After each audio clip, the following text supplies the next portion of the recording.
And hello and welcome to the League of Extraordinary Atheists for Humanism, where we attempt to apply logic and reason to religion and politics.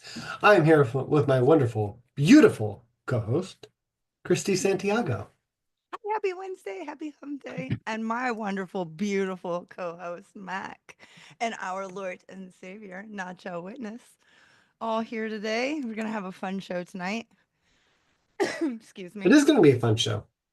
I had a toad in my throat. Ah, that's not usually the thing you want in your throat. Not implying She anything said that you that do was. want in your throat. She said What? that wasn't in my eggnog. Um, Oh, well, before we get into story time, I thought maybe we could take 5 minutes and talk about all the things that aren't going to make the cut tonight. mm. If we can briefly go into real quick, what there was a there's a shooting. Was it in Madison, Wisconsin? I believe it was Wisconsin. I couldn't tell you if it was in Madison. Okay. Yes, yeah, it's Um, pretty horrific. yep. Then my 15-year-old girl killed a teacher Right, and a 15-year-old student. It's messed up. A lot of people are getting fed up with the just thoughts and Madison, prayers. And thank confirm. you, Nacha. Yes. Um, so that's something we're not gonna deep dive into, but we are aware that happened in the last couple of days. Our hearts go out to all those affected, and we hope for change, but don't expect it. Oh Amen. yeah, and it was at a private school. Nacho's right. It was at a private Christian school. I thought they had their Bible and In their school, and making them making more them moral and safe. more Yeah. moral and safe. Yeah, that's that's too bad. Yeah. Brantley's in the chat. Hello, Brantley.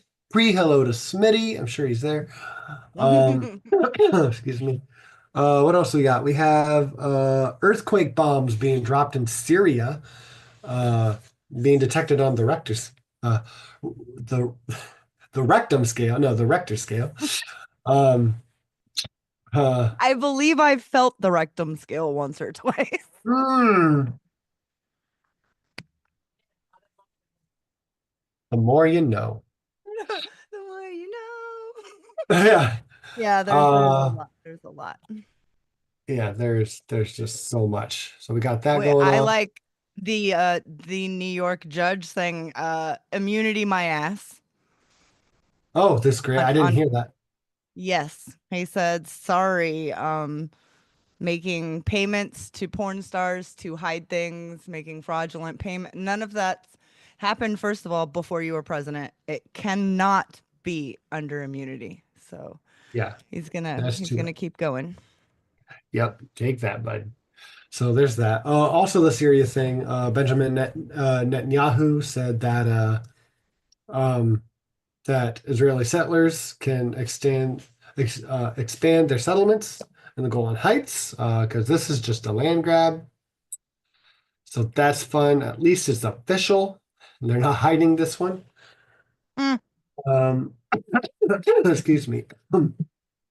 And what else? What else do we have, Christy? I'm missing like at least two the things. the thought of a sovereign nation going into any other sovereign nation and preemptively eliminating all of their weapons because they want to prevent things from happening in the future is a war crime. Yeah. And it's also just an act of war. Um, 100%. yeah. So, we don't want war, so we're going to start a war. Hmm. Um, on top of that, we got the new, not Speaker of the House. What was what Conley and AOC going for? Uh, yeah, leadership, but it wasn't Speaker of the House. No, As soon as you asked, yeah, we'll talk about that when we come back because we will. We will have to they talk about picked a that. geriatric man who is Who's got 72 years old with cancer cancer over AOC? over AOC. It just Yeah, it You, makes like the muscle right here twitch. yeah. Were you listening to the Majority Report when they found that out? Like they started talking about it, like, yeah, they'll probably pick this guy. Oh, hey, guess what? They just picked this guy. Yeah. Oh, yeah, of course they did. Yeah. We just said There's a it. lot going on. I found out last week that Cenk Uygur is a union buster.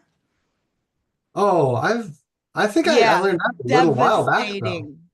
Yeah, but the FCC files are available for anyone to see, Gotcha. and anyone can read them, and they are devastating. So we'll take like 2.5 minutes and talk about the Young Turks real quick. Can we do Yeah, that? yeah, of Cool. course. Um, Heartbreaking. yeah, this is our end of the year close, guys. Just all the things we haven't got to talk about, things that happened this week. We're not going to make a whole topic out of this, but we're just going to Right. mention them. So TYT is going down the shithole. Um, Jen and Anna are showing how much of pieces of shit that they are. Look, they've done a lot for our community, Yes, they have. but that doesn't mean you're shielded when you do Right. bullshit. So look, Anna has been going down a hole recently that maybe Dave Rubin Hmm. led the way for. Yeah, I Rave don't think Dubin. that she's going to do the Dave Rubin. I I don't really don't. think so I either, I don't. I don't. I but think she she's always going to believe in progressive policies. Right now, she's saying she's unaffiliated. I guess she doesn't feel like she has a home. And I do understand that she gets a lot of hate. And I'm not standing up for her recent actions. I just know that she gets a lot of hate. And within the past couple years, like I said, I'm not sticking up for her. This is how it's explained in my mind. She you're had allowed to to get stick a up for her a little bit. she had to go get a she didn't have to go get a gun, but she got a gun and she learned how to use it, and she's had to hire protection because of death threats. She's had to have security. And because of that, when you live that kind of life, there's no way you're talking to regular people on a regular basis. So you can get out of touch. I'll just say So that. I don't want to I don't want to be too rude about any of Right. it, right? I've appreciated Anna for a long time, right? She's done a lot of great work, but a lot of times when people start to turn a different Turn way into in any way, vampires. right? When she becomes a vampire, sometimes they overinflate how much this stuff's happening, or they overreact to certain things. And I'm not saying she is, really not saying that she is, but um, when She went you're after Emma and Sam. I'm a big, That's where yeah, she lost me. She lost yeah, me no, right because there. they are not grifters. And all Even Jake said that. Sam's response was, "Come, let's have a conversation about Yeah, it." we'll have a That conversation. that was his response to it. Yeah, Oh, it's heartbreaking, man. yeah, it's stupid. But here's where I am with it. When I saw Cenk Uygur lose his shit on that, the airport employees, Yeah. like what, 5, 6 years ago, I'm just like, wow. So like, I know he's a beast, and he can definitely be a beast in debate, but it made me pay more attention to the misses than just the hits, you know? Well, also, speaking about the misses, if you put on a piece of paper, if you write down all the amazing people that work there and are still there, that's a Yeah. great list. John and Roma yeah, John, damn, and what? Francesca. Yes, and Francesca, absolutely love. But then if you put on the other side people that have left, what you'll find is the majority are trans and black. And that is not a good look, TYT. That who's left, you mean? Who's left or been fired or have Yeah. left because they didn't agree with how others were being treated there, let alone Yeah. themselves. That list has people on it who grifted to the right. I'm not including them. I'm talking about people who are tried and true progressives who believe in what they talk about and have had to leave, Right. who are trans or black. And we just Yeah. lost an amazing talking, head at TYT who's a goddamn mayor and a black man. who Yeah. quit live. It's not Devastating. it's not the home of progressives. Right. I don't think it has been for a long time. And I would like everyone to consider this. My viewpoint on this is because of Jank. Jank's like a Agree. rabid dog sometimes. Agree. It's not a good look. We get upset on the show sometimes, but I feel like we are always doing our best to Right. deploy logic and reason.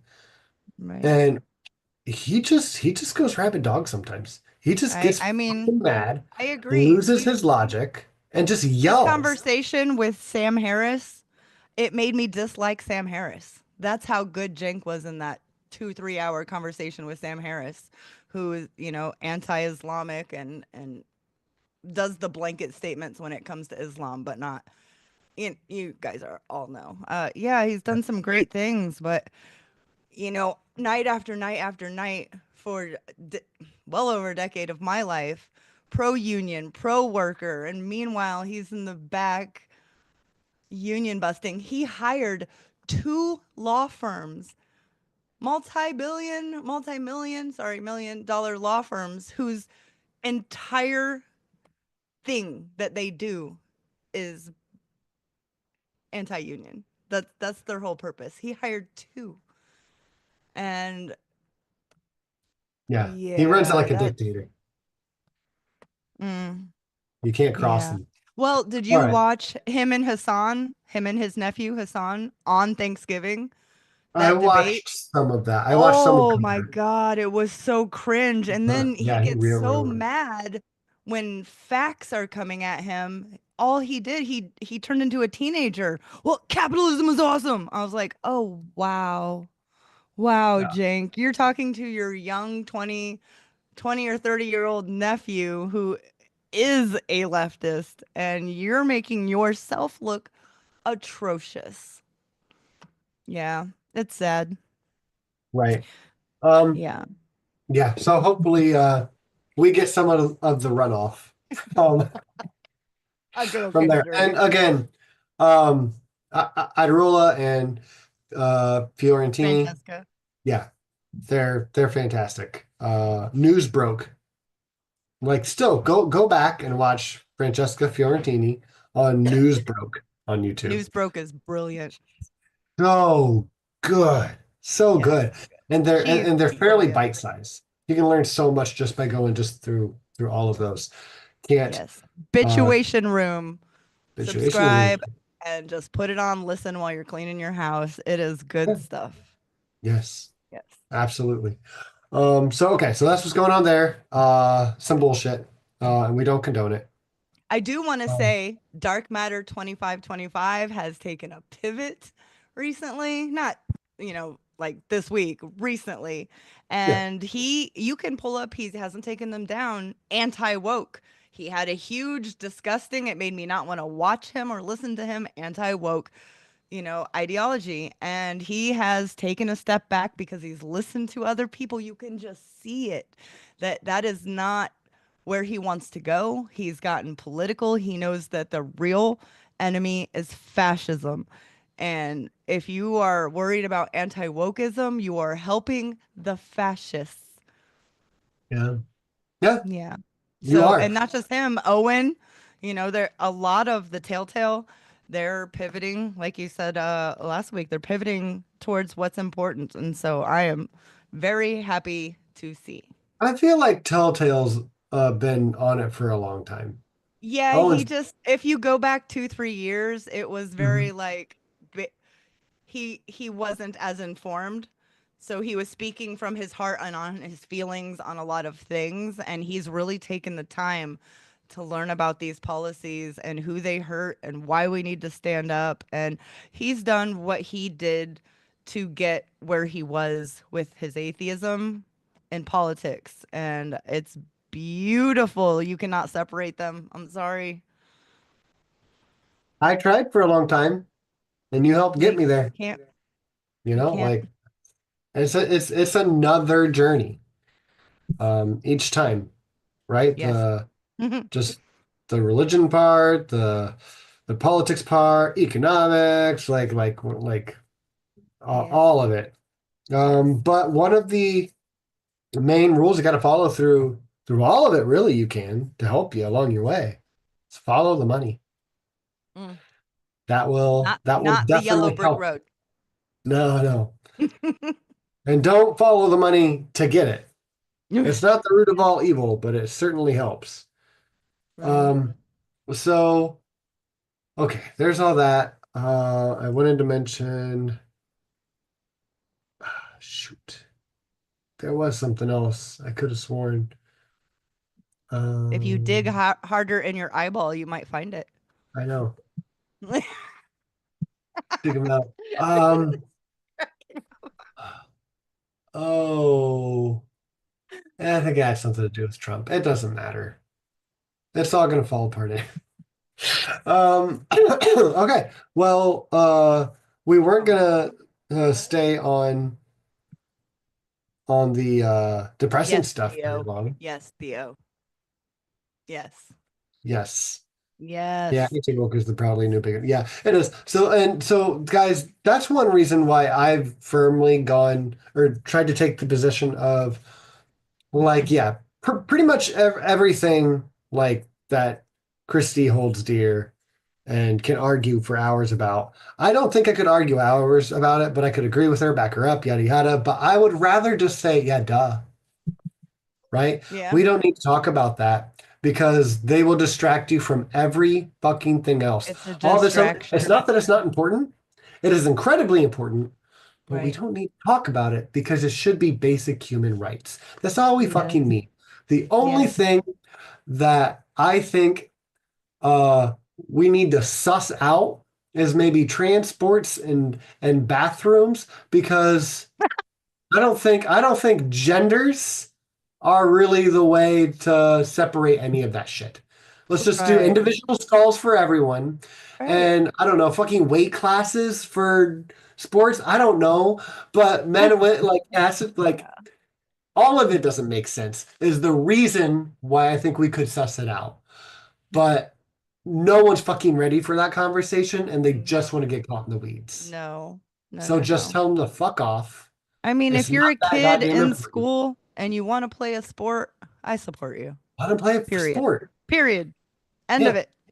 yeah. Now, if Just you're doing competitions and stuff, that's a different conversation.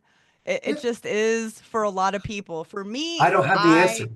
already understand, but a lot of Yeah, people are terrified.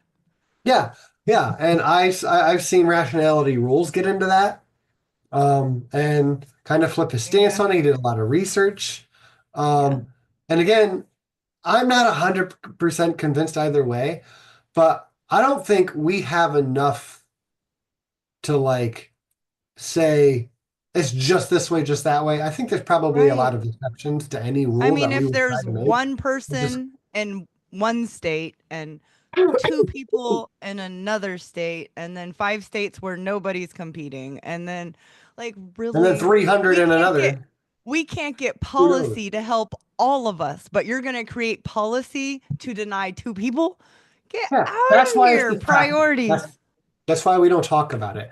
But Right. again, if we do, I feel like the conversation's not being had in the No. right way. I No, it's think we're not doing a lot of good humanist. research to get us there. Right. Um, but it's just not that simple, right? No. It's not just boy girl shit, right? No, and if you're not coming at it with empathy, understanding, and actual experts explaining the things you don't understand, Yeah, then you're not ready to have that conversation. it's a multifaceted conversation for sure. Yes. And yeah, Intersectionality is a word, people, and it's important. it is. And yeah, we need to make a list of things we need to talk about next year. And I think we need to dedicate an entire show to that. Maybe have one or two people on to Oh, like I do really dive have I do have news. I talked to scientist Mel, and she is in it to come and educate us about why fluoride is not the devil in the water, and we should leave it the F alone with studies, all kinds of stuff, how There's areas in Canada that have eliminated it, and they saw cavities go up so much. I mean, Oh, I don't know all. Who knows? She's, brilliant. You guys know Mel. She's brilliant. And I'm not a scientist to talk about these things, so these are my opinions. But to have someone who is means something, and and it's true. somebody who is And also empathetic and kind and smart, and yeah, I think that she makes any stream she comes on a better stream. So we would be absolutely blessed to have her again. yes. Yes. All right. Okay, let's do this. We're gonna get into story time. I will tell at least one story. I don't know if I'm doing more than one yet. I've had one on my mind all week, and then I've thought about one today. I'm like, oh yeah, I could go through that one too. I don't remember all the names of shit, but that's okay. It doesn't matter. It's okay. We talk about So stuff and things. we're gonna talk about stuff and things. All right. So if you need to add anything or ask about anything, go for it. Yeah. Let me know, Christy. Raise your hand. Um, so this is a story all about how my life got flipped, turned upside down. I'm kidding.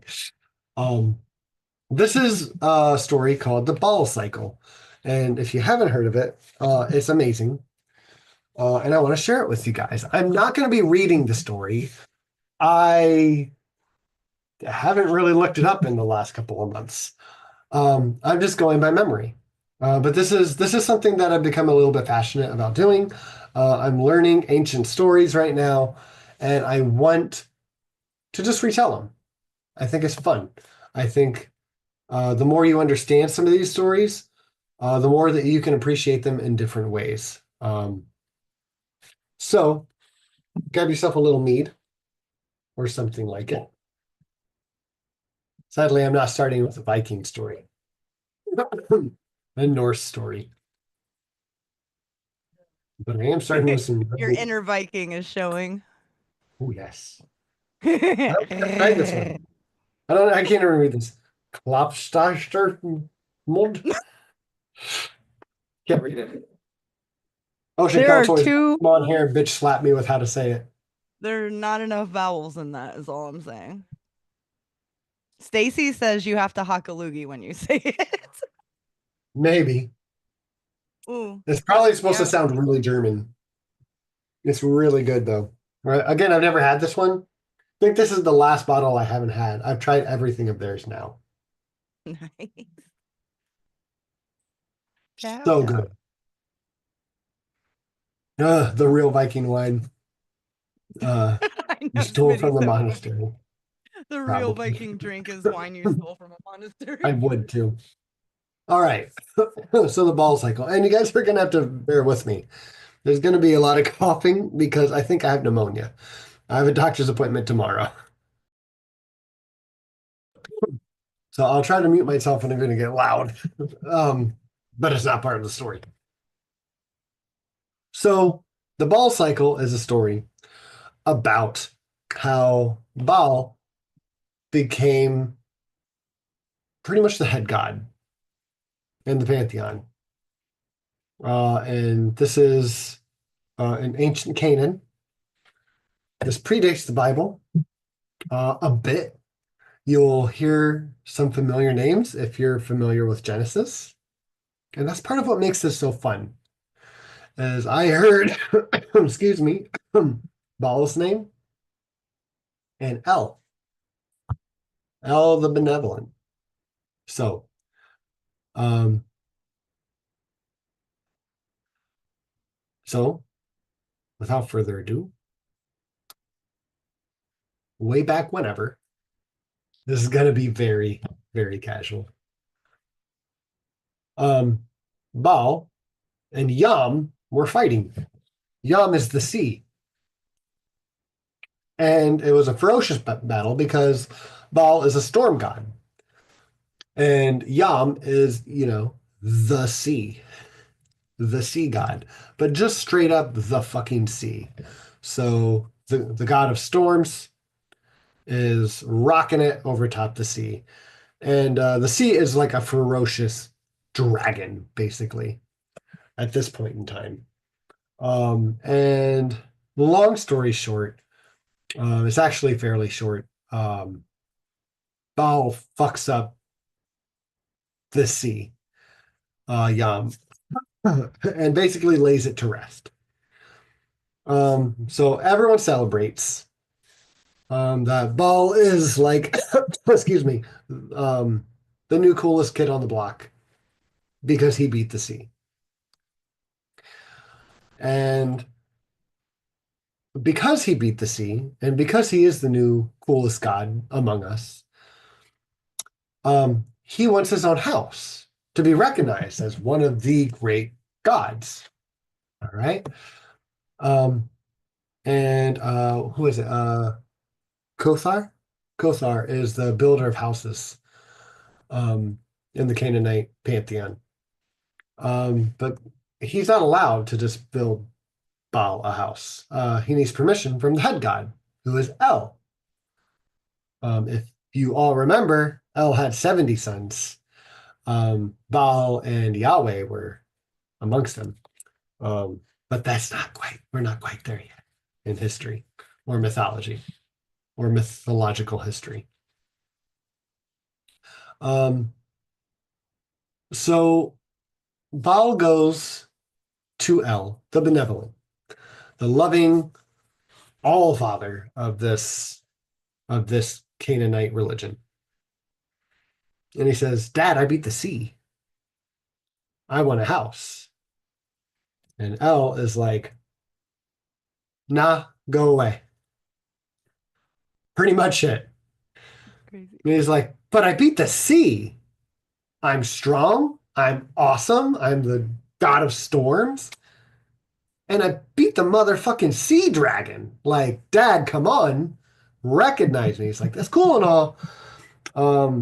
But I'm not feeling it. You're not convincing me. No home for you. No home for you. Go live in my yard somewhere. Go water the grass, storm god. Don't you have a tent? What now? I said, don't you have a tent? No, no, Elle's the one in a tent, the top No. of the mountain. Ah, Big old yeah. tent house, I think. He was known to be at the top of a mountain in a big white tent, if I remember right, which is why um, later renditions of Yahweh are seen that way because he was trying to do the same. Anyways, so in comes new character. Meanwhile, while all this was happening, Anat, Anat, I'll probably call her either or. She is my favorite character in this story. This is the Baal cycle. This should be called like Anat's reign of terror. Like Mm. this chick, this goddess, this warrior goddess is like um Wonder Woman bathed in blood. She's just Oh, like a Wonder Woman Viking. on steroids. She's dope. So at this time, down on Earth,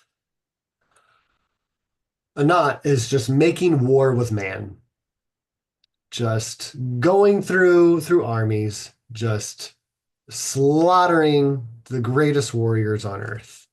I don't know if it's for fun, what she was in the middle of, but she was fighting downstairs, down low, and and it says that she's just up to her waist in men's blood. And she has a belt wrapped around her made of men's hands, connected like so.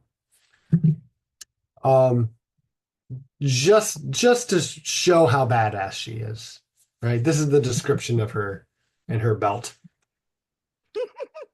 So she gets word um, from her servants or Val's uh, servants, someone or another, saying, "Hey, sis, I need you to come home or come back, to me, um, because I'll tell you when you get here." So she stops. murdering everyone. And she comes back to where the gods dwell. And um, she greets her brother. She loves her brother. I assume they get freaky every now and then. They're really close. And they're gods, and incest is wincest with them Ooh. sometimes. It's just It just how wouldn't be it goes. biblical if your sister wasn't hot. That's right. So um Anat comes along, they catch up. He's like, all right, sis, I need your help. Dad won't give me a house, and I beat the motherfucking sea. That thing's like a dragon. And she's like, that's pretty fucking dope, bro. You're right. You and your hot bod needs a house. So I'll tell you what, bro. We're gonna go talk to dad Together. together. So they go to dad's house, and uh Elle hears them coming, and he's like, oh fuck, I'm gonna lock my doors. And he hears the knock on the door. He's like, ah, who is it? New Ball's like, it's phone, me, who's it's your son. I want a house. new phone, And who's this? new home, who did? And Anat's like, bam, like cop knocks, like, hey, it's me too, Dad. Ball deserves a house. He beat the sea. He is the greatest God among us. You need to grant him a home, a house, to be recognized amongst these gods as the new greatest God, right? They're kind of trying to like replace L at this point, but in a respectful way. Like we know, well, like we want your blessing, but he did a pretty cool fucking thing. He should be motherfucking king now. All right, we're trying to be respectful. And L's like, no, I don't think that's necessary. It wasn't that cool. Like, come on now. He doesn't get a house. And Anat's like, you stupid motherfucker, you dumb old man, give my brother a house or else. It's a And he violent story. says, behind a few walls, look, Anat, I know how fierce you are and that you murder men and gods sometimes, but I'm not afraid of you. And no, no, I'm not doing it. Go away. In this story, do they ever go into why his reasoning for no, or just no, he's a god because he says so? Uh, why L He says doesn't want no? to give, yeah, why L says no to giving him a house. Is it because he's God and he says so? I don't think so, really. It's just Yeah. like, I think he's just trying to hold on to his throne as Okay. I am the highest. I don't really want to give that over to him yet. Yeah. Um, He doesn't want maybe, to retire his jersey yet. Right. I get it. yeah, yeah. Yeah. And I think that's mostly it. Like he just doesn't want to retire his jersey yet. So now they go through a different angle, and you should recognize this name now too. Um, Baal and Anat at this point go and visit someone else. It is Ashera, the wife of El. And if I don't know why I remember it this way. I don't remember if it was actually in the story or if it's actually just how I think of it in the story. But they they go to see Ashera at her dwelling, whatever. I mean, she has a god house. She's cool enough, right? Excuse A me. I don't God know house. if you're right. I don't know if the knot has one, at this point, or she's just like planning to move in with her brother and like bang him all the time. I've also heard she's a virgin god, right? She's just like super bangable, but not at the same time. I don't He know. just won't give it up. Just won't give it up, right? She might take him to Pound Town with her hands or something like that, but he'll leave bruised. Um, Christy's face. All right. Fight the So power. they go to they go to Ashura's house, and I always think she's like doing laundry. Like she's like hanging sheets up or something like that. That's always what I'm at. I don't remember if it's in the story or not, like if she's hanging out linens or something.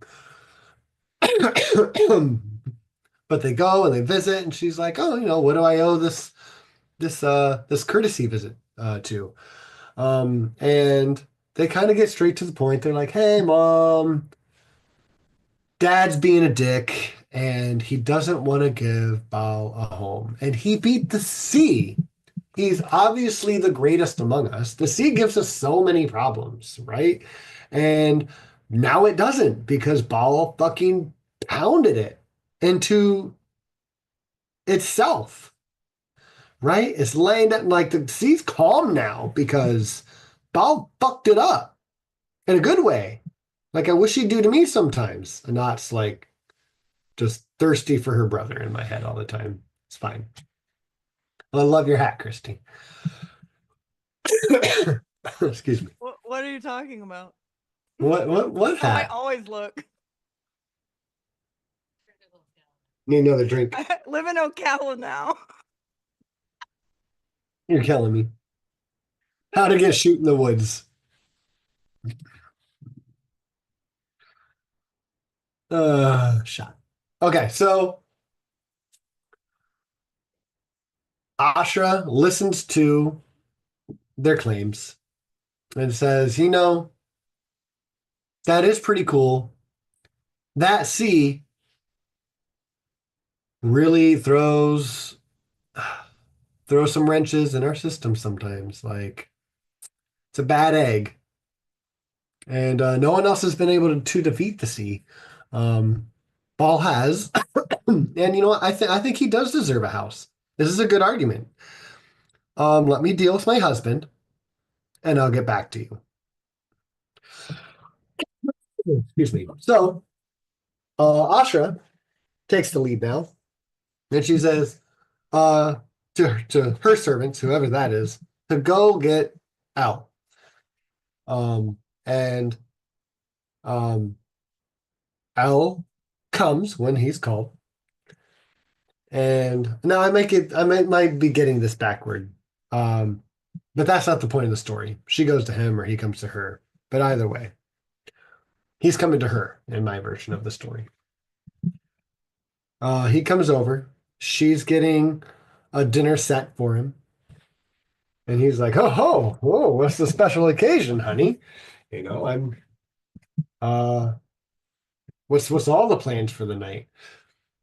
And she's like, "Oh yeah, come in, sit down. I've got food for you. We'll sit and we'll chat." And he's like, "Oh, we'll chat, right?" He's El the horny benevolent at this point in time, and um, he's like, "All right, well let's cut to the chase here." She's like, "Well, have some food," and he has some food, and she sits down, and she's like, "So," he's like, "Yeah, so." Ball needs a house. And he's like, fuck, God damn it. You saw, God, fuck me. Myself, damn it. Just, this again? Are you serious? Like, I get no rest. My son Ball comes to me and bothers me for a house. My daughter Anat, who's super fucking violent, won't leave me alone about it. I'm scared to leave my house. I traversed here because I thought I was going to get banged.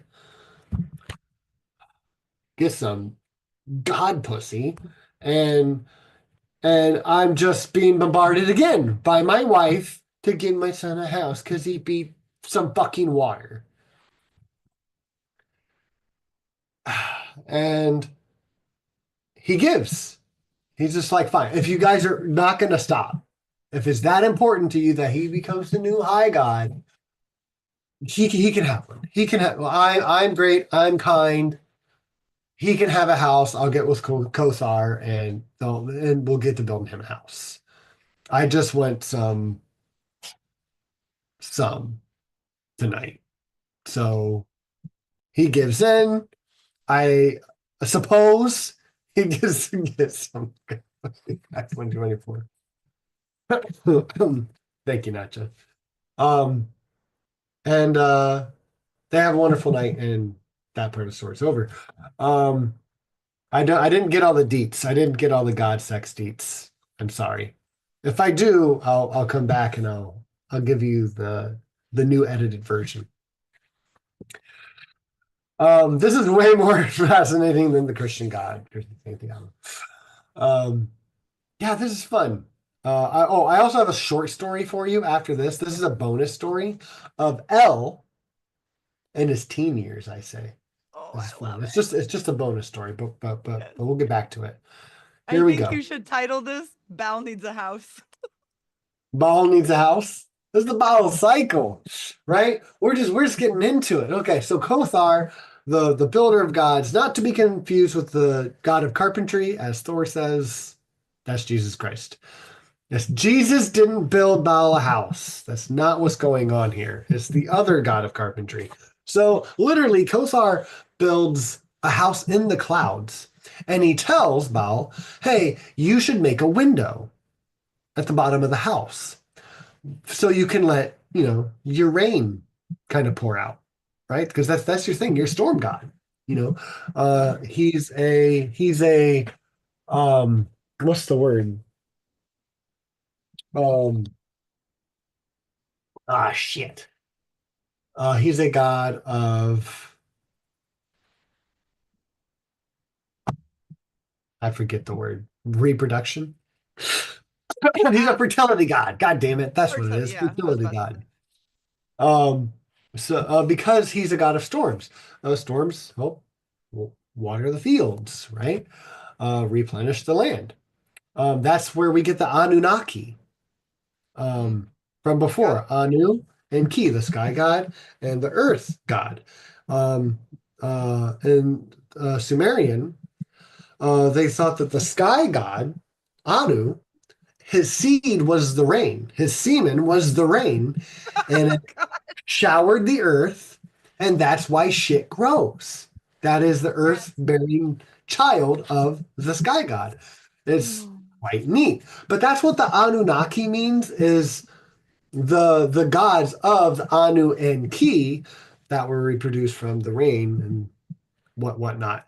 Not fucking aliens that came down and helped build right. the pyramids. That's Thank not you. Anunnaki is.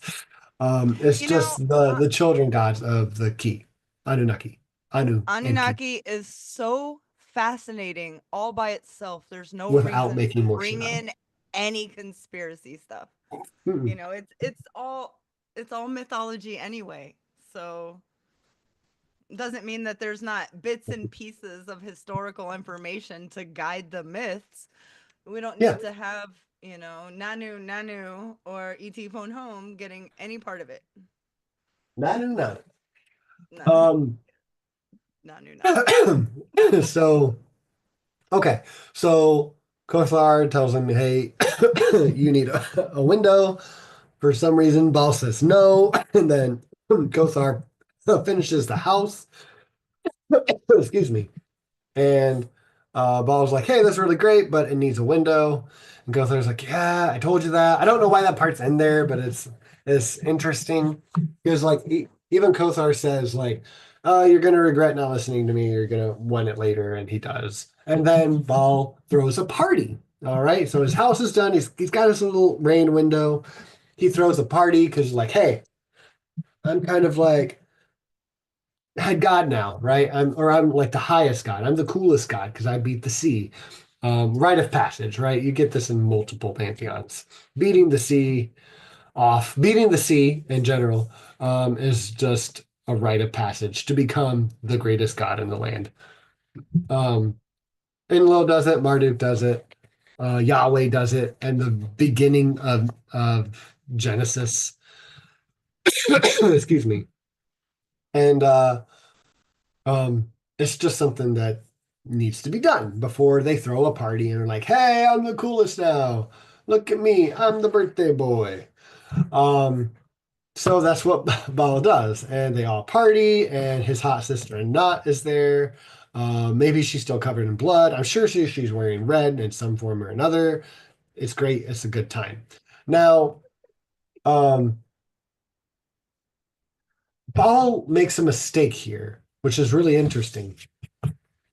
He is drawing a lot of attention to himself, and someone notices, and the someone's name is Molt, um, because he hears that Ball is saying, "Hey, I'm the coolest. I beat the sea. I could beat anyone because I'm the coolest and the strongest and the highest god around now. And I could fucking beat death, bro. I could beat anyone, bro." And Moat is death, and death gets word down under. Mhm. Um, Maybe he knows Natcha. I don't know. He's down under too. Do you live in hell? I'm sure it feels like that sometimes. You don't have to answer that. I wish you would. So Moat tells some of his little henchmen, we'll say his demons. They're not really demons at this point, though. Okay. But he's death. Not the devil. He's death. Right. Moat is death. And he's like, all right, looks like Ball has a big mouth. So why don't you go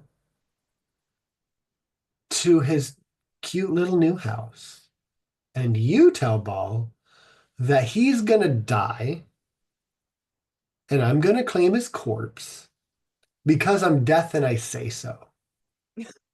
That's pretty much just what he fucking says. All right. So they go to his house. I assume the party's over. I don't think they moved that fast. And he's like, "Who are you fuckers?" And they're like, "Hey, we work for Mo." He's like, "Oh, what's he want?" They're like, "Oh, he says you're dead." And Ball goes, "He's he says I'm what? Oh, he hid you bragging. He says you're dead because he says so. He's dead. So you can like turn yourself in. Go downstairs." And Ball goes, He's from Jersey, of course. "Yeah, yeah, obviously." Um, so Ball goes, uh, "Okay, all right, okay." That's it. Like he's just Death says so. Okay.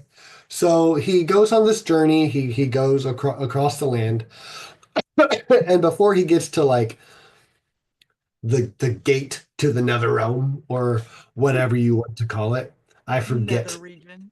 Right, before he gets to the nether region, he uses his nether region, to sleep with a heifer for 6 days. Wow. One of those? Yeah, I don't know why. He fucks a cow for Mm, like 6 nights.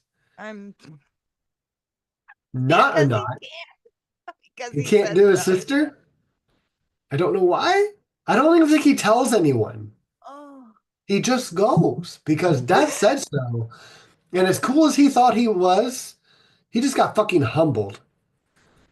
And he stopped and fucked a cow for 6 nights on the way out. He's like, you know what I've always wanted to do? Ah. Bessie. I've wanted to do Bessie for a long time. She He really could gets move my nether over, sister. region moving. And Christy's dying.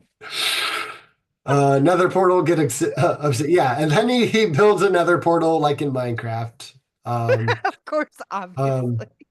Two on the bottom, three up on each side, two on the top, and he goes in. He meets Moat, and he just dead. and um his body, I think they just leave, or he throws his body back out into the field, basically, just to lay there and be dead. As an example, they're like, "Hey, I did kill him." Just throw him back up, throw him back over the fence. Ooh. Now word gets around that Baal has died. Um, it gets to L, and he's like, "Oh no, my son!" And he tears his clothes, and he's horribly upset. He he he just mourns, and Ashra mourns, and just the whole kingdom mourns. Anat mourns. She's like, what? No, I just helped him get his house. Like, no, this is fuck no. And she mourns. She weeps. She goes to her father. She's like, Father, we have to get him back. You are the head god. You are the highest god, right? Like, we got to get my brother back. He's hot, right? He's like, yeah, he's hot, but like Moat's also my son, and he's death. Honey, we don't fight death.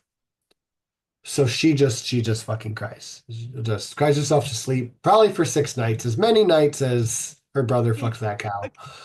Um, Probably no coincidence. I don't know if there's coincidence there or not. I made that part up.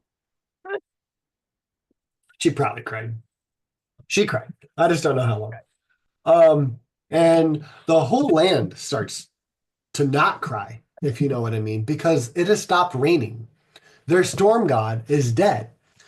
Um, there's no god to make the land fertile anymore. There's no god to shoot down god semen all over the land. So, um, um, people are starting to starve across the lands. The peoples are. And have you seen my brother's abs? He's got an eight pack, Smitty.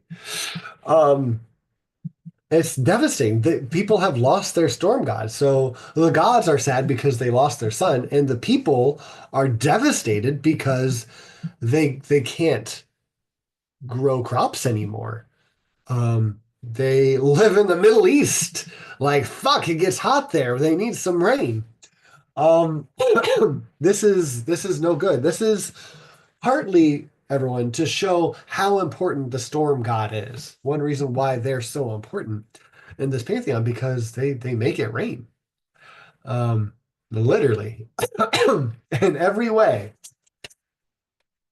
Um, every way. Eh. And so I can't remember if they go and get his body or whatnot. Um, but he's dead. He's done. Right? Story's over. No, I'm kidding. Here's where it takes a turn. This is my favorite part of the story. So it's been some time. There's famine. Um, the gods are still mourning, and Anat is just a fucking mess. She's a knot of a mess, and she's going back to her father and like, Dad, like we need Ball back. Like the land is suffering. I'm gonna go get Ball back. I'm gonna go to Mott, and I'm gonna tell him like we need him back. And he's like, my daughter, and you can't do that. This is death. He's spoken. We'll get along some other way, right?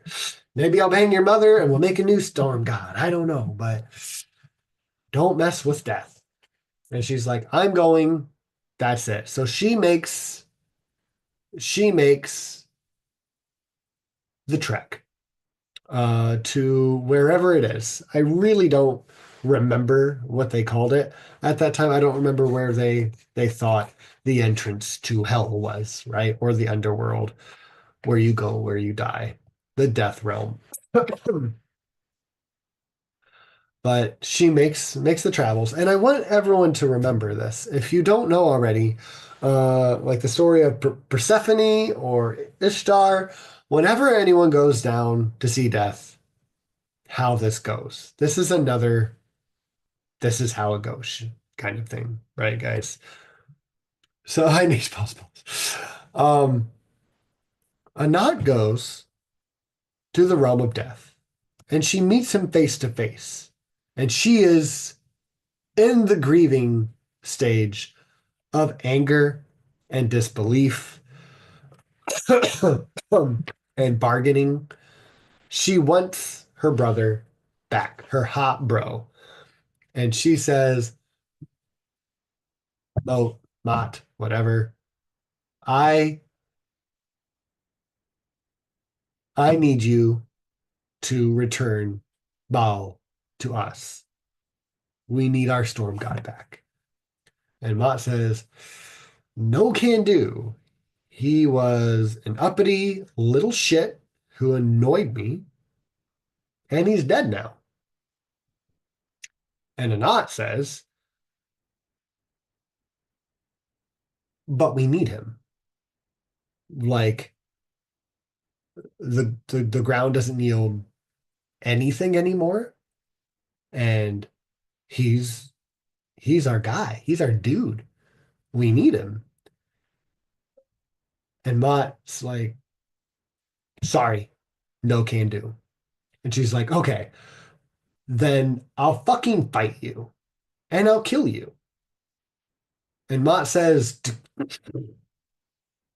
"Do you know who I am? That's not how death works, sweetheart. I am death. You don't kill death." She's like, uh, "I will." And he says, "You won't. Because again, that's not how fucking death works, bitch." So she goes, "You don't know me too fucking well." And she fucking kills him. She just fucking goes in and she just fucking slashes him.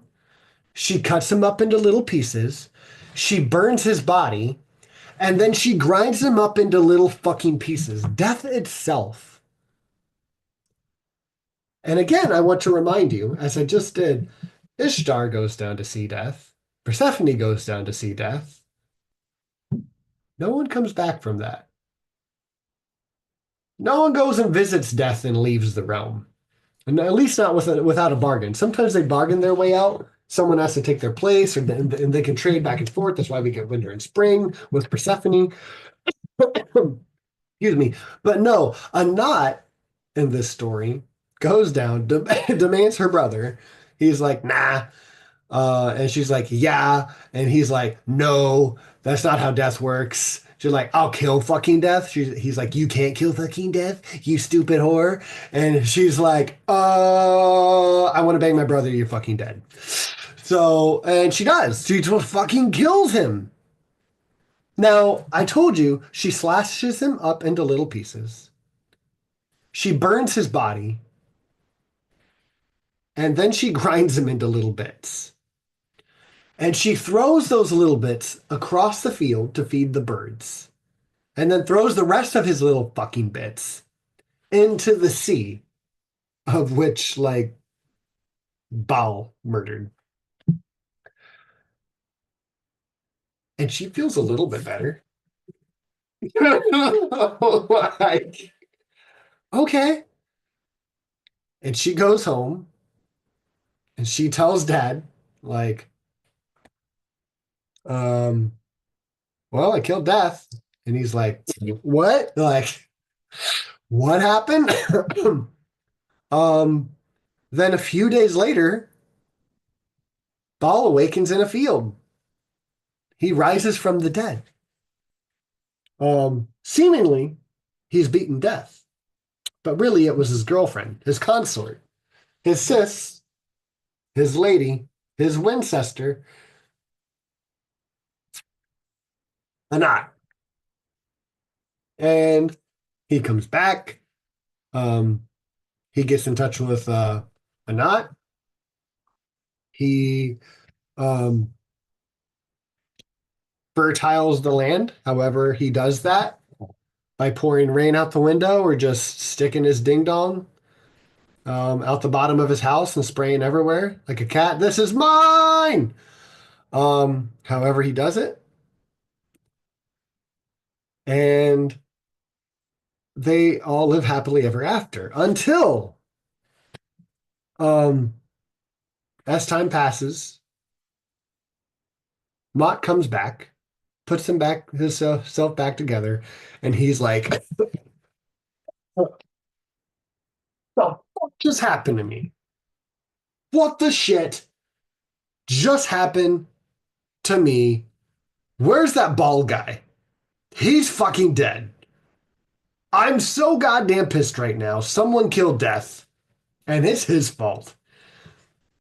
And he comes out of his little lair, and he just makes a fucking beeline for Baal. And El and Baal and Anat all hear about this, and they're like, "Oh shit, Death's coming for us." El's like, "Oh shit, run and hide." El, he's a lover, not a fighter. Excuse me. And Baal's like, "Not this time. I beat him once." Like, no, he did. His sister did. So they fight, and they slash each other, they like ram each other, they just fucking they're going at it. He's trying to be the storm god that he should have been the first time, and he's fucking fighting Death, and they're just trading blows. They're like head to head, and they're just shaking the earth basically, the whole cosmos. And El has to come out and be like, boys, God, just stop, calm down. Look, Baal, you are my son. You are a great storm god, right? You are the one on high, right? You are my big upstairs boy. Back off. Moat, Mott, whatever. You, you're my big downstairs boy. You take on the dead people. We all love and appreciate what you do. You're special. Okay? We don't need to do this. And Moat says, "But he made me get grind into fucking pieces." And his poor ass sister lover fucking murder killed me a lot and fed me to the birds and burned me, and that hurt. It hurt a lot. Death hurts. And he's like, "Yeah, but I mean, you know how women are." It's just like, it's not. She kills shit. It's what she does. You just collect shit that she sends you. Like, come on, you can't be mad at her. It's dangerous. Like, come on. And he's like, "Fucking fine. Let him have his fucking sky castle. I'll go back down to my town. I like it there anyways. You and your stupid sunlight bullshit. I'll go down with all my friends that listen to me." And they go their separate ways. And honestly, that is the end of the bottle cycle. I hope I told it in a way that was fun for you. I love that story. I just try to remember the names and the premise of the stories, a few of the highlights that are actually in the texts.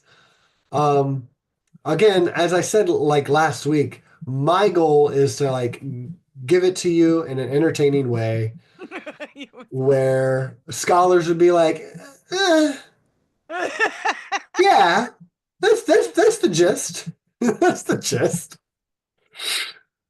Pat me on the back and be like, "Yeah, he's not really doing any harm." Um, Not a scholarly I take mean, there on the was story, a lot of murder, kill, a lot of violence, but that's in the story. It really right? is. No, that's why, like, it is a very violent story. Yeah, Gods are violent. and just to be clear on a few things, um, I try to be very accurate. I just try to make it entertaining at the same time. She really does just march down there and say, "Hey, I want my brother back." And he's like, "No." She's like, "Please, yes." And he's like, "No." She's like, "I fucking mean yes." And he's like, "I fucking mean no." Like he's basically mocking her at this point. He's like, "He's dead. Do you Yeah. know what that means? He's dead, like dead." And she's like, "I don't care. I want him back. Right. I'll kill you." He's like, you don't know what fucking death means. You don't get it." And she's like, "I'm going to teach you what death means, you little fucker." And he's like, "You still don't get it." And then she hacks him to bits. Yeah. He's like, He got "Oh, I guess I didn't get it." it. And Right. that's why she's like my favorite god. That's so fucking cool. I've heard so Yeah. many mythology stories. No It's one very just goes and gangster. fucking murders death. It's gangster. Yeah, she's a It's gangster. so badass. Anat is my You favorite. know, She my there's favorite. there's a lot of parallels with like Greek mythology. A Oh lot. yeah. Oh yeah. It's But this is it's so far delicious. before. Delicious. Oh yeah, of Yeah. course. That's what makes Yeah. it even better. Yeah. Then you see the other mythologies in a whole new light. Recycled. Yeah. Yeah, Recycled. recycled. You can really see it. It's neat. Yeah. Mac Daddy's bow needs a house.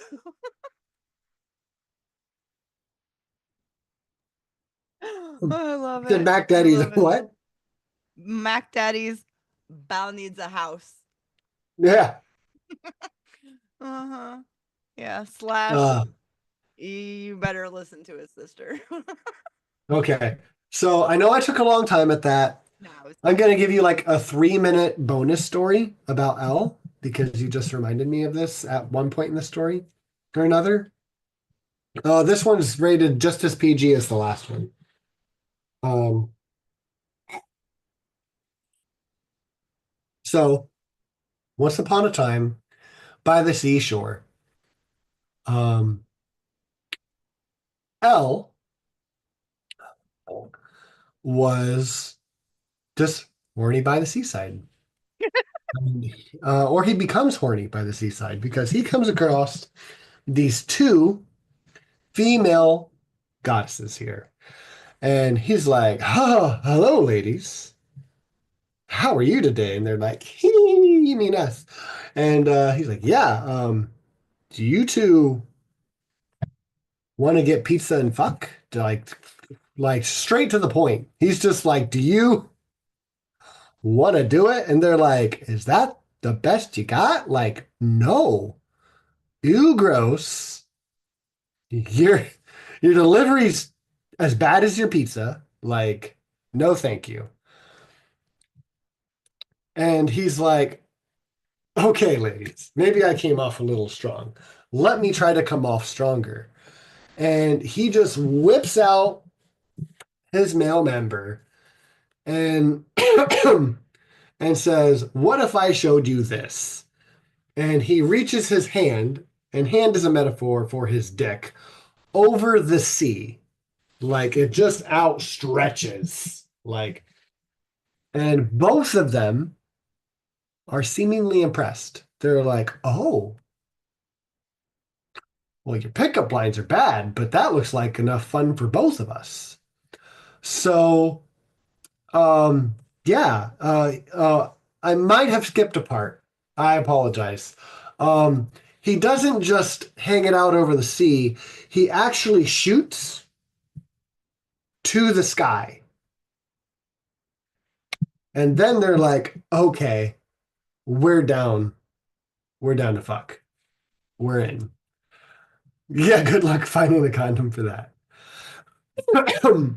They didn't believe in condoms back then, just so you know. So there was just a godly threesome on the shore side for the rest of the night. The end. That's the story. That was it.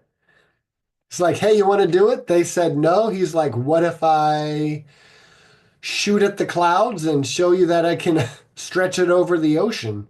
And they're like, okay, we misjudged you, good sir. You look like a fine gentleman. I Well, mean, let's think do about this. how long ago these stories were, what did they have to do? There Yeah, were just storms, life was violent, there was sex, life was violent, there was more sex. Like, yeah. I don't like that. That's it. They built houses. Oh, yeah. They wanted houses. They wanted houses.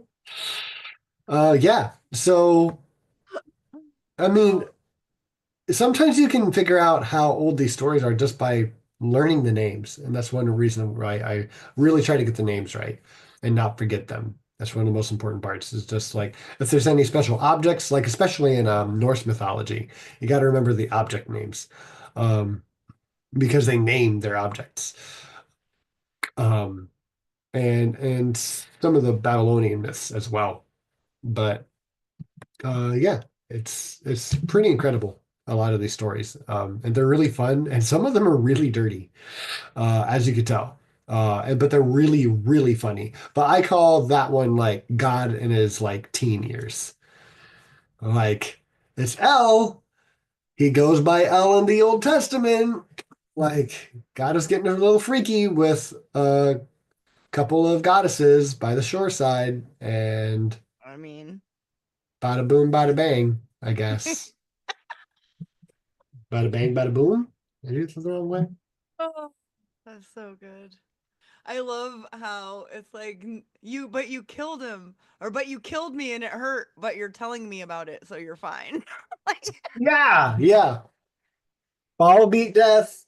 Won't beat death, but like a not murdered death, right? Like it's pretty dope. And so everyone, I always try to give you little little tidbits here to work into an argument, right? So before we switch topics, which we're about to do just now, here's what I want you to take away from all that. Next time someone tells you that Jesus Christ beat death, you remember that some bloody Wonder Woman on steroids murdered death to pieces, burnt him to a crisp, ground him up, and fed him to the fucking birds because she was pissed that she couldn't bang her brother anymore. And how much better of a story I mean, it is makes that? the saying being godly has a whole new meaning. Yeah, A threesome is godly. yeah. You feeding death to the birds, that's so godly. This is so godly. It fits. By All de- right, we can go to by definition. poems. Yay. Poem, poem. I hope you enjoyed that. I've been wanting to share that all year. Definitely. Stacy's enjoyed it a lot too. She had just got home from work. So Oh, I'm so glad. I'm so she was glad you got laying to hear down. that. Yeah. Christy. Yeah, yeah. She liked it a lot. Awesome. Just the whole connection to the contemporary myths are so important to understand, and then you can enjoy them as, you know, literature, as entertainment, as we pick up Greek mythology and read about it the same way. Yeah. Yeah, All the we don't need to respect, believe it, right? but it is a piece of history. Like Yeah, of Superman humanity. and Batman are Agreed. pieces of history now. Yes. And Yeah. those stories are so neat. There is a lot of cultural history that you can acquire with these stories. I And mean, it's Netflix and chill at that time was sitting around a fire listening to these stories and then having a threesome, apparently. yeah, that's it. Right? Yeah, Who was your full favorite night. person in that story, Christy? Her. Yeah, And for sure. yeah. Yeah, she's the fucking like most dope. Yeah. She's so cool. Yeah. And I just imagine her covered in blood, Yeah, but still hot somehow. Like, yeah, yeah. All right. What you uh, got? Poem time, poem time. I have. All right. So now we covered the Charlottesville You Will Not Replace Us. So you will understand the irony for all Western ears to hear if you're informed. Quote, you will not erase us. Palestinian activist Susan Abu Allah's speech at the Oxford Union debate on Tuesday, December 3rd. And listening to it live shook me to my core. I had to find it in text immediately. There was not one person in that room, in my opinion. Once she was done, the debate was over. It's ovaries. Wrap it up. Like it's done. Go home. Yeah. And you're about to hear why I felt like that. It's Did you oh say it was ovaries? yes. Is that when like the woman ends the debate? Yes. That's awesome. Ovaries. Yes. The Oxford Union at UK's prestigious Oxford University hosted a historic debate on November 28th titled This House Believes Israel is an Apartheid State Responsible for Genocide, end quote. The debate followed arrest warrants issued by the International Criminal Court, the ICC, against the Israeli Prime Minister Benjamin Netanyahu and former Israeli Military Affairs Minister Yoav Gallant. It featured U.S. political scientist Norman Finkelstein, American activist Miko Palid, Palestinian American author and activist Susan Abu Hawa, and Palestinian writer Mohammed El Kurd. They were pitted against the British barrister Natasha Hasdorf and Israeli journalist, my ass, Jonathan Sagardoti. I massacred his name. My apologies. Who argued against the motion that it is not a genocide or an apartheid. I don't know how, but this is what they argued. We reproduced the full text and remarks delivered by Abu Awa and a noted Palestinian writer, poet, human rights activist. She is the author of several books and the founder of quote Playgrounds for Palestine. Here is the full text, and I right off the bat, the first line sets the tone for how it's going to be. Quote, I will not take questions until I am finished speaking, so please refrain from interrupting me. Addressing the challenge of what to do about the indigenous inhabitants of the land. Chaim Weizmann, a Russian Jew, said to the World Zionist Congress in 1921 that Palestinians were akin to, quote, the rocks of Judea, obstacles that had to be cleared on a difficult path, end quote. David Gruen, a Polish Jew who changed his name to David Ben Gurion to sound relevant to the region, said, quote, we must expel Arabs and take their places, end quote.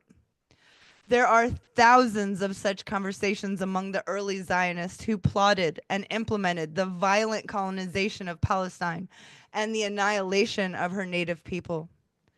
But they were only partially successful, murdering or ethnically cleansing 80% of Palestinians, which meant that 20% of us remained an enduring obstacle to their colonial fantasies, which became the subject of their obsessions in the decades that followed, especially after conquering what remained of Palestine in 1967.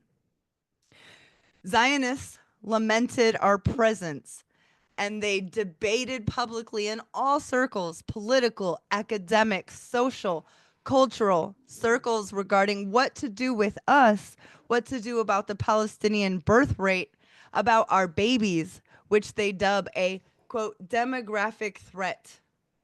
Benny Morris, who was originally meant to be here, she exclaims, once expressed regret that Ben Gurion did not finish the job of getting rid of us all, which would have obviated what they referred to as the, quote, Arab problem. Benjamin Netanyahu, a Polish Jew whose real name is Benjamin Mielkowski, once bemoaned a missed opportunity during the 1989 Tiananmen Square uprising to expel large swaths of the Palestinian population, quote, while the world attention was focused on China. Some of their articulated solutions to the nuance of our existence include a, quote, break their bones policy in the 1980s and the 1990s, ordered by Yitzhak Rubizon, a Ukrainian Jew who changed his name to Yitzhak Rabin for the same reasons. I massacred his name. His name's really hard for me to say. That horrific policy that crippled generations of Palestinians did not succeed in making us leave. And frustrated by Palestinian resistance, a new discourse arose, especially after a massive natural gas field was discovered off the coast of northern Gaza worth trillions of dollars recently. This new discourse is echoed in the words of Colonel Ephraim Etan, who said in 2004, quote, we have to kill them all, end quote. Aaron Sofer, an Israeli so-called intellectual and political advisor, insisted in 2008 that we, quote, have to kill and kill and kill all day, every day, end quote. When I was in Gaza, I saw a little boy no more than 9 years old whose hands and part of his face had been blown off from a booby-trapped can of food that soldiers had left behind for Gaza's starving children. I later learned that they had also left poisoned food for people in Shayaya. I totally massacred that. I'm sorry. Shujayiyya. Yes. And in the 1980s, the 1990s, Israeli soldiers had left booby-trapped toys in southern Lebanon that exploded when excited children ran to pick them up. The harm they do is diabolical, and yet they expect you to believe that they are the victims. Invoking Europe's Holocaust and screaming anti-Semitism, they expect you to suspend fundamental human reason, to believe that daily sniping of children with so-called, quote, kill shots, end quote, and the bombing of entire neighborhoods that bury families alive and wipe out whole bloodlines is self-defense. They want you to believe that a man who had not eaten a thing in over 72 hours, who kept fighting even when all he had was one functioning arm, that this man was motivated by some innate savagery or irrational hatred or jealousy of Jews, rather than the indomitable yearning to see his people free in their own homeland. It's clear to me that we're not here to debate whether Israel is an apartheid or genocidal state. This debate is ultimately about the worth of Palestinian lives, about the worth of our schools, research centers, books, art, and dreams, about the worth of our homes we worked all our lives to build and which contain the memories of generations that came before us, about the worth of our humanity and our agency, the worth of bodies and ambitions. Because if the roles were reversed, if Palestinians had spent the last 8 decades stealing Jewish homes, expelling, oppressing, imprisoning, poisoning, torturing, raping, and killing them, if Palestinians had an estimated 300,000 Jews killed in 1 year, targeted their journalists, their thinkers, their healthcare workers, their athletes, their artists, bombed every Israeli hospital, every single university, university, every library, every museum, our cultural centers, synagogues, and simultaneously set up an observation platform where people came to watch their slaughter as if a tourist attraction. If Palestinians had corralled them by the hundreds of thousands into flimsy tents, bombed them in so called safe zones, burned them alive, cut off their food, their water, and medicine. If Palestinians made Jewish children wander barefoot with empty pots, made them gather the flesh of their parents into plastic bags, made them bury their siblings, cousins, and friends, made them sneak out from their tents in the middle of the night to sleep on their parents' graves, made them pray for death just to join their families and not be alone in this terrible world anymore, and terrorized them so utterly that their children lose their hair, lose their memory, lose their minds, and made those as young as 5 and 4 years old were to die of heart attacks. If we mercilessly forced their NICU babies to die alone in hospital beds, crying until they couldn't cry anymore, and decomposed in the same spot, died and decomposed in the same spot. If Palestinians used wheat flour aid trucks to lure starving Jews, then opened fire on them when they gathered to collect a day's bread, if Palestinians finally allowed a food delivery into a shelter with hungry Jews, then set fire to that entire shelter and aid truck before anyone could even taste the food. If a Palestinian sniper bragged about blowing out 42 Jewish kneecaps in one day, as one Israeli soldier did in 2019, if a Palestinian admitted to CNN that he ran over hundreds of Jews with his tank, their squished flesh lingering in the tank treads, if Palestinians were systematically raping Jewish doctors, patients, and their captives with hot metal rods, jagged and electrified sticks, and fire extinguishers, sometimes raping them to death, as happened with Dr. Enan Albersh and others, if Jewish women were forced to give birth in filth, get C-sections or leg amputations without anesthesia, if we destroyed their children, then decorated our tanks with their toys, if we killed or displaced their women, then posed in their lingerie, if the world were watching the live stream systematic annihilation of Jews in real time, there would be no debating whether that constituted terrorism or genocide. Hear, hear. And yet, two Palestinians, myself and Mohammed El Kurd, showed up here to do just that, enduring the indignity of debating those who think our only life choices should be to leave our homeland, submit to their supremacy, or die politely and quietly. But you would be wrong to think that I came to convince you of anything. The House resolution, though well-meaning and appreciated, it is of little consequence in the midst of this Holocaust of our time. I came in the spirit of Malcolm X and the spirit of Jimmy Baldwin, both of whom stood here and in Cambridge before I was born, facing finely dressed, well-spoken monsters who harbored the same supremacist ideologies as Zionism. These notions of entitlement and privilege, of being divinely favored, blessed, or chosen by God. I'm here for the sake of history, to speak to generations not yet born, and for the chronicles of this extraordinary time where the carpet bombing of defenseless indigenous societies is legitimized. I am here for my grandmothers, both of whom died as penniless refugees while foreign Jews lived in their stolen homes. And I also came to speak directly to Zionists here and everywhere. We let you into our homes when your own countries tried to murder you and everyone else turned you away.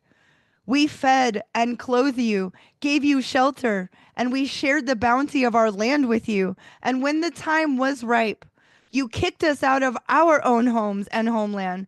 Then you killed and robbed and burned and looted our lives.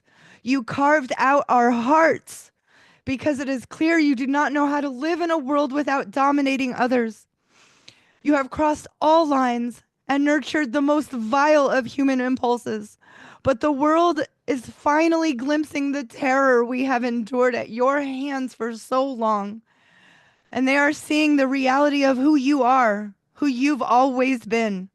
They watch in utter astonishment the sadism, the glee, the joy and pleasure with which you conduct, watch, and cheer the daily details of breaking our bodies, our minds, our future, our past. But no matter what happens from here, no matter what fairy tales you tell yourself and tell the world, you will never truly belong to this land. You will never understand the sacredness of olive trees, which you've been cutting down and burning for decades just to spite us and to break our hearts a little more. No one native to that land would dare do such a thing to those olives. No one who belongs to that region would ever bomb or destroy such ancient heritage as Balak, Balbak, or Betur, or destroy ancient cemeteries as you destroy ours, like the Anglican cemetery in Jerusalem, or the resting place of ancient Muslim scholars and warriors. Those who come from that land do not desecrate the dead. That's why my family, for centuries, was the caretakers of the Jewish cemetery in the Mount of Olives, as labors of faith and care for what we know is part of our ancestry and our story. Your ancestors will always be buried in your actual homelands of Poland, Ukraine, Russia, and elsewhere around the world from whence you came. The mythos and folklore of the land will always be alien to you. You will never be literate in the sartorial language of the thobes we wear that sprang from the land through our foremothers over centuries, every motif, every design and pattern, speaking to the secrets of local lore, flora, birds, rivers, and wildlife. Caveat, what she's talking about is the black dresses the women wear with the embroidery. They're all different from those regions. You'll see Jewish women in settlements wearing similar things, and it's maddening. What your real estate agents call in their high price listings, quote, old Arab homes, will always hold in their stones and stories and memories of our ancestors who built them. The ancient photos and paintings of the land will never contain you. You weren't there. You will never know how it feels to be loved, supported by those who have nothing to gain from you, and in fact, everything to lose. You will never know the feeling of masses all over the world pouring into streets and stadiums to chant and sing for your freedom. And it is not because you are Jewish, as you try to make the world believe, but because you are depraved, violent colonizers who think your Jewishness entitles you to a home my grandfather and his brothers built with their own hands on lands that had been in our family for centuries. It is because Zionism is a blight on Judaism and indeed on humanity. You can change your names to sound more relevant to the region, and you can pretend falafel and hummus and za'atar are your ancient cuisines. But in the recesses of your being, you will always feel the sting of this epic forgery and theft. That's why even the drawings of our children hung on the walls at the United Nations or in a hospital ward send your leaders and lawyers into hysteric meltdowns. Mac and I covered that story. You will not erase us, no matter how many of us you kill and kill and kill all day, every day. Taking from the guy who said that, she's brilliant. We are not the rocks Chaim Weizmann thought you could clear from the land. We are its very soil. We are her rivers and her trees and her stories because all of that was nurtured by our bodies and our lives over millennia of continuous, uninterrupted habitation of that patch of earth between the Jordan and the Mediterranean waters, from our Canaanite and Hebrew and Philistine and our Phoenician ancestors to every conqueror or pilgrim who came and went, who married or raped, loved, enslaved, converted between religions, settled or prayed in our land, leaving pieces of themselves in our bodies and in our heritage. The fabled, tumultuous stories of that land are quite literally in our DNA. You cannot kill or propagandize that away no matter what death technology you use or what Hollywood and corporate media arsenals you deploy. Someday, your impunity and arrogance will end. Palestine will be free. She will be restored to her multi religious, multi ethnic, pluralistic glory. We will restore and expand the trains that run from Cairo to Gaza to Jerusalem, to Haifa, to Tripoli, Beirut, Damascus, Amman, Kuwait, Sana'a, and so on. We will put an end to the Zionist American war machine of domination, expansion, extraction, pollution, and looting. And you will either leave or you will finally learn to live with others as equals. Like, debate over. Debate over. You guys. that Whew. Yeah, I know. I saw you struggling. was good. Ah, it's so good. The first time I tried to read it out loud to Stacy to make sure I could get through it, I cried so many times. Yeah. I had to read it so many times to get through it without crying. Whew. Uh, I I, mean, it reminds me just that, actually here, I'll let you take this. I got a crying kid. yeah, okay. So, I will actually share this in the chat with everyone. I will put it underneath in our comments. I think that it's important.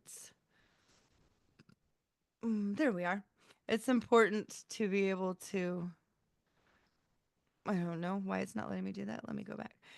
It's important to be able to the history that's in just this little debate and one little place around the world where decisions are made about so many other places around the world is so profound. I think that it is going to be in history books. I think that just like Mr. Baldwin at Oxford Union, I have all the black and white debates. I think that they are essential watching if you care about human rights, civil rights, humanism, fairness, justice. If you're against bigotry and you're against hatefulness and racism, these are you can't miss these. And so for her to come and speak at such an important, a historic place, an important debate where it is mind boggling that there are still people willing to debate that, even at minimum, that it's not an apartheid, that they're there to die on that hill. When if you just read the definition of it, you're like, oh, yeah, okay, there's no except for or but, it is. And more than that, it is a genocide. It is the first live stream genocide. And I would never want to die on the hill of people who were pro Nazi Germany. And, yes, they're two totally different situations, of course. But as far as being on the wrong side of history, that's the wrong side of history. And a massacre of an entire people is a massacre of an entire people, no matter who does it. You can call it zippity doo dah. I don't care. It is a massacre of an entire people. Whether they've achieved that or not, they're verbally their goals, policy wise their goals, and action wise their goals. So I just thought it was so fucking profound.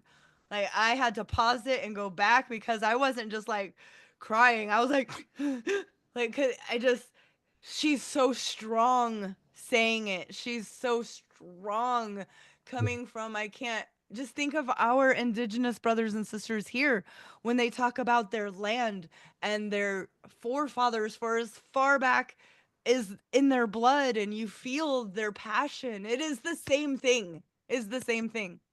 So, yeah, that's how I feel. Yeah. And let's just say that they just came here 5 years ago. You still can't massacre an entire population of people. I don't care if they just flew in from the sky on parachutes and decided to make it their home. You can't annihilate all of them. They're civilians. They were there. I think it would be the perfect, would be not that America's perfect by far, but I love living with all different kinds of people and learning about different people. There's nothing wrong with that. I would be scared to live in a place where everybody had to be the same. I don't want anything to do with that. That's why we need freedom of movement. Yes, Right? We're yeah. supposed to have I don't know we if you need guys are freedom. into what is it? Harris? Johnny Harris? But he has recently some really good stuff. One of them was There's No Such Thing as Countries. Give it a watch. It is thought provoking. Thought Yeah. provoking, going way back to seeing the countries change and, the Yeah. languages of France. France had like 50 something different languages. It wasn't French. They were all their own. It wasn't France. Yeah, there was a king way over there who sent people to get taxes, but it's over there. That's we don't even speak that. Yeah, so it wasn't France. It wasn't a country. Like, oh, it's fascinating. It was very very thought provoking Yeah. for And sure. of course it wasn't. I mean, Man made. there's certain places like Samaria, right? That was a nation, but it was a city, Right. right? Or no, I'm sorry. That wasn't a Yeah. city. I'm thinking of uh Yay. I should know. Ur or Ugarit. And they had walls, Oh, yeah, right? yeah, yeah. I And know what you're talking inside the about. I can't say walls it either. was the city, right? That was That's it. But not there was beyond the walls. That's not really the city the anymore. Like I could see that is a such place as a city. I You get can it, see Smitty. its He wasn't borders saying because there's they no built them. Smitty, he wasn't saying there's no such thing as countries. It's thought provoking. Yeah, Saying we created them. Yes, they exist now, of course, but they aren't inherent. They haven't we've always had countries, we've always had these small dictatorships. No. And it is really worth watching. It really is right. worth watching. Countries are a human construct. Yeah. Laws are a human construct. Money is a human construct. It's all human constructs unless you're a beaver, and then a beaver dam Right. is a beaver construct. The Like, only real country in this world is Australia. yes. I mean, they gave Undisputed. us Olivia Newton-John, right? I mean, Did fuck they? yeah. That's pretty Pretty good. sure. I'm pretty Damn. sure. They're doing all I right. mean, Grease Lightning, baby. Yeah. They also Oh, gave us Ken Hand though. So they lose points. listen, I wasn't. Yeah, I think I just threw Yeah, a look, bone. I'm just being objective. Sorry. Just saying. Yeah, but they gave us other bad people too. They're all kind of religious. Yeah, God well, the damn it. Brits gave them a lot of bad people. People come to America to practice their extreme religion. Period. They Yeah. can get away with it here. Yep. We don't, right? We don't. And he is a Kiwi. All right, all right, all right. Yeah. Yeah. Um, so we need to start wrapping up because I want to make sure we're done by midnight here. So Nacho can move on with his day. But to Yes. what? Oh, Yeah, Purple Rhymes with Orange is doing his, or I'm sorry, Purple Rhymes with Orange is doing their traditional Christmas stream. Christmas marathon. That's the word. Yeah. Yeah, it's a marathon. It's very long and it keeps going and it's awesome because it's all these different channels. And so I remember the first one was God many years ago and I was just a viewer in chat and Stacy was working, a couple different jobs, and so it was nice to have people around while I did things at home. Christmas tree, it was wonderful. So it's time to give back to that. And I don't know. I was When is it? asked uh multiple time slots. I think there's more than one day, all night long. So we'll be able to choose. You can do 5 minutes, 10 minutes, 30 minutes, 20 minutes. It's whatever. It's just a time for us to get together in the community for Christmas, especially for those who are places that have nobody in the atheist community at a very religious holiday. It's brilliant idea. Great. Really nailed it. So Awesome. yes, yes, yes. Okay. Yeah. You let me know when you're thinking of going on. Yeah, yeah. Um, I will. I'll so talk. I'll I'll try talk to to jump in with you at the some point. and I'll get back to you either later tonight or tomorrow. We have little couple days too Yeah. before we do it, but also Purple likes to have it all set out, so it's a smooth. Yeah. Yeah, It's on Christmas Day too, right? So yeah. Christmas Eve night, Christmas Day, all the way to the night. Yeah, it's a roller pretty extensive. coaster. Yeah, and then when it's over, some people aren't done because the holiday is still happening. So then a lot of, sidebars are happening. It's good stuff. Cool. Yeah. Cool. Cool.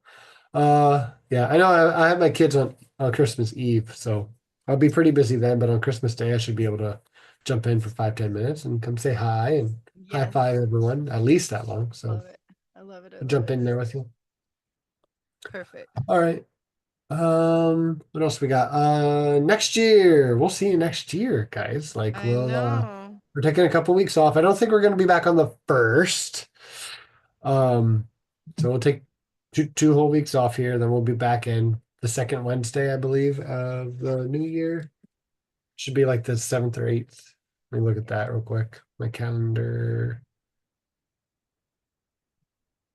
It's the 8th. I believe that's when we're jumping back. Okay. Yeah, we got good stuff coming in the new year. We have a scientist smell as well. So Yes. yeah, yes. I love you guys. And I guess gotta say, I will see you next year, and also stay humanist The for God's humanist, sake. for God's sake.